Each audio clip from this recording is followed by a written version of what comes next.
Hello dear student, good morning. आज तक मैं आपको केमिस्ट्री की 2 यूनिट सॉलिड स्टेट और सॉल्यूशन पढ़ा चुका हूँ।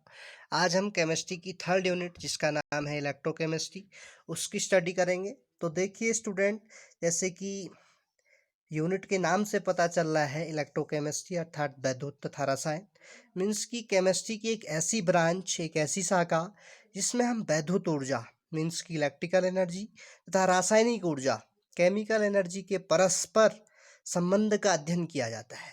मीन्स की एक ऐसी ब्रांच जिसमें हम इलेक्ट्रिकल एनर्जी को केमिकल एनर्जी में कन्वर्ट करते हैं और केमिकल एनर्जी को इलेक्ट्रिकल एनर्जी में कन्वर्ट करते हैं। इसके बीच स्टडी करेंगे। उसके बाद जो नेक्स्ट चीज़ है हमारी वो है वैद्युत रासायनिक सेल, इलेक्ट्रोकेमिकल सेल।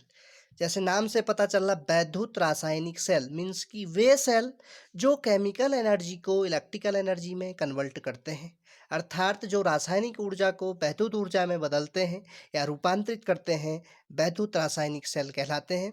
और वैद्युत रासायनिक सेल के मुख्य 2 एग्जाम्पल हैं, गैनवेली सेल या जिसको हम वोल्टिया सेल भी बोलते हैं, उसके अलावा लेक्लांसे सेल और भी अन्य प्रकार के सेल हैं। दूसरा सेल है वैद्युत अपघटनी सेल। वह सेल ये वैद्युत रासायनिक सेल के विपरीत है। वह सेल जो वैद्युत ऊर्जा को रासायनिक ऊर्जा में बदलता है, वैद्युत अपघटनीय सेल कहलाता है।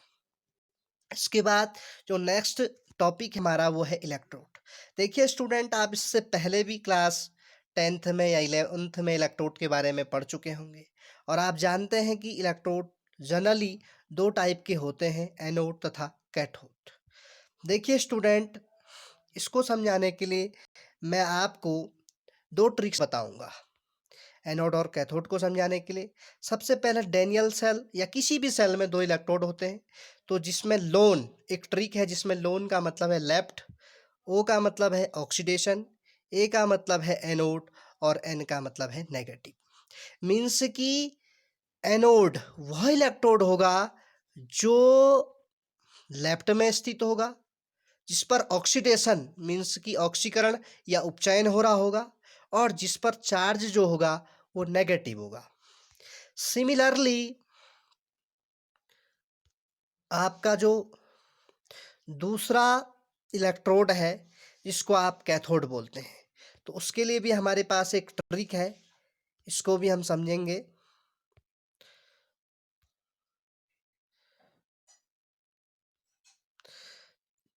जिसमें आर का मतलब है R R C P. R का मतलब है राइट, आर का मतलब है रिडक्शन, सी का मतलब है कैथोड और पी का मतलब है पॉजिटिव। मीन्स कि एक ऐसा इलेक्ट्रोड जो राइट में स्थित होगा, जिस पर रिडक्शन मीन्स कि अपचयन हो रहा होगा, और वह इलेक्ट्रोड कैथोड कहलाएगा और इस पर जो चार्ज होगा वो पॉजिटिव होगा।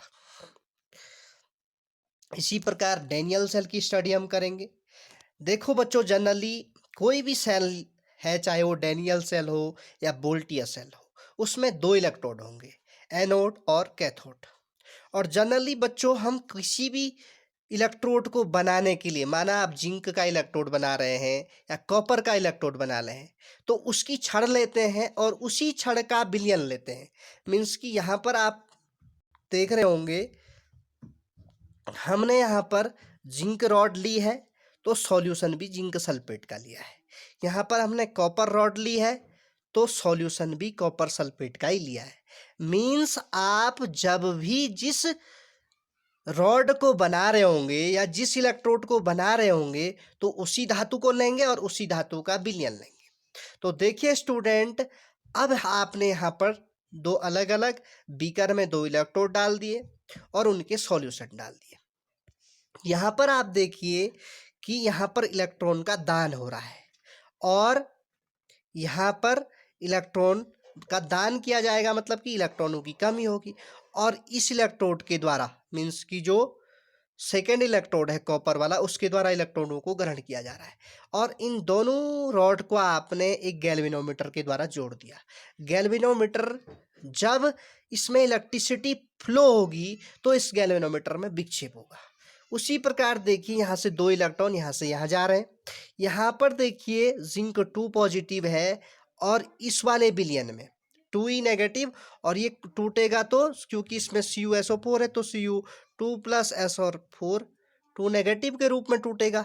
तो देखो दोस्तों यहाँ पर जिंक 2 पॉजिटिव मीन्स कि इस वाले सॉल्यूशन में जिंक 2 पॉजिटिव भरा हुआ है और इसमें से क्या निकल रहे हैं, कॉपर वाले इलेक्ट्रोड ऊपर की ओर जा रहे हैं, तो इसमें जो बचेगा वो SO4 2 नेगेटिव बचेगा।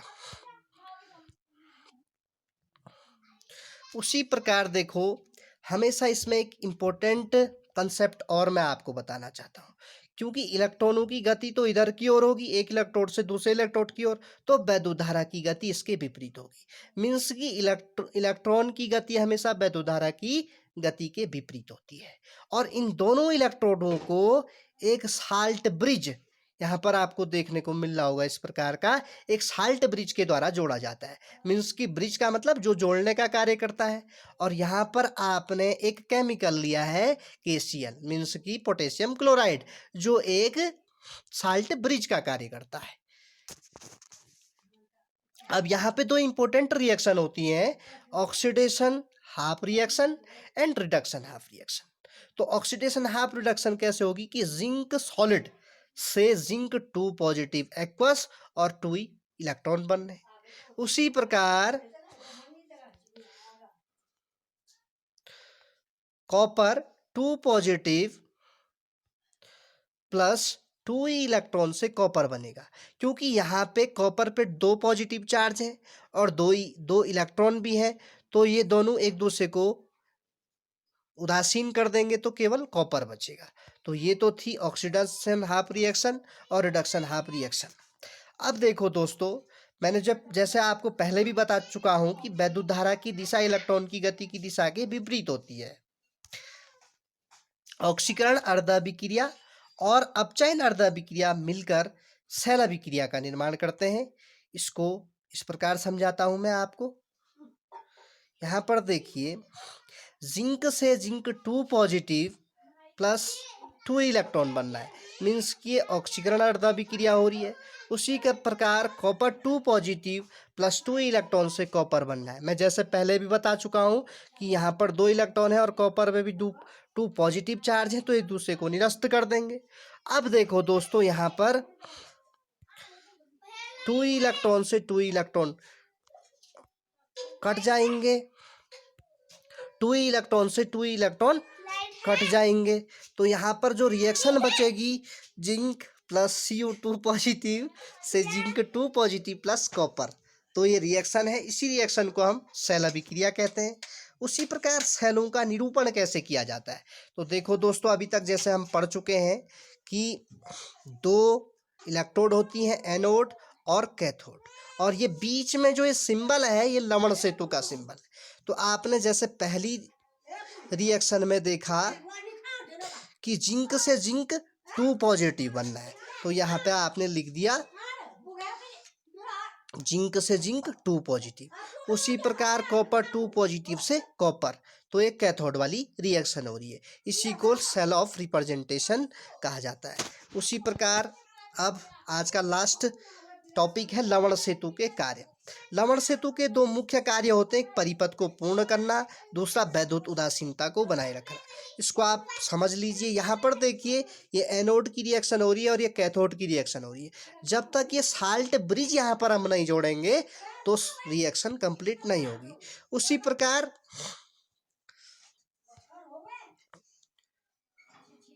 प्रकार आपको मैं इस डायग्राम में भी बता देना चाहता हूँ। यहाँ पर हमने देखा था कि ये साल्ट ब्रिज के द्वारा एक इलेक्ट्रोड को दूसरे इलेक्ट्रोड से जोड़ा जा रहा है। तो उसी प्रकार, और दूसरा कार्य होता है इसका वैद्युत उदासीनता को बनाए रखना। वैद्युत उदासीनता का भी टॉपिक समझ लें। मैंने आपको बताया था कि एक ऐसी सिचुएशन आ जाती है कि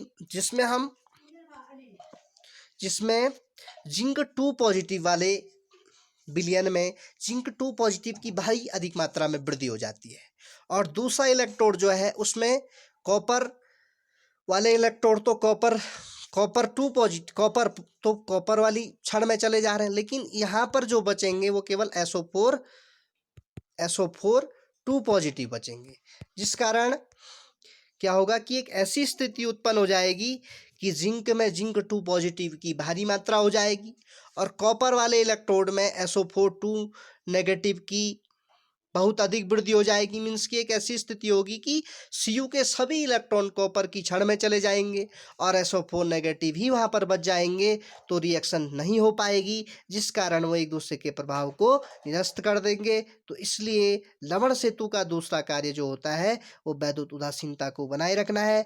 तो स्टूडेंट, इससे आगे के टॉपिक हम कल डिस्कस करेंगे। Thank you very much.